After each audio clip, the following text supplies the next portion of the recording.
Raffles City សាំងជើគឺជាមជ្ឈមណ្ឌលពាណិជ្ជកម្មខ្នាតធំរួមទាំងអគារការិយាល័យសណ្ឋាគារលំដាប់ផ្កាយសេវាកម្ម Apartment និងមជ្ឈមណ្ឌល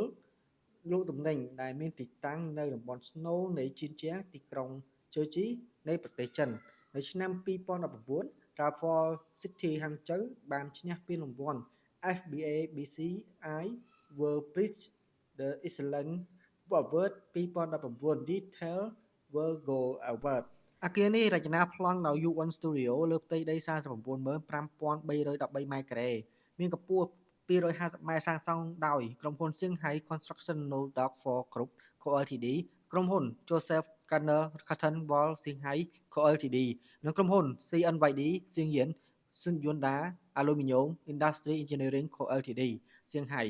សាងសង់រួចជាស្ថាពរនៅថ្ងៃទី15ខែវិច្ឆិកាឆ្នាំ2017ដោយមើលឃើញពីផលប៉ះពាល់នៃនគរូបនីយកម្មនៅទូទាំងពិភពលោក UN Studio បានដាក់សំណួរថា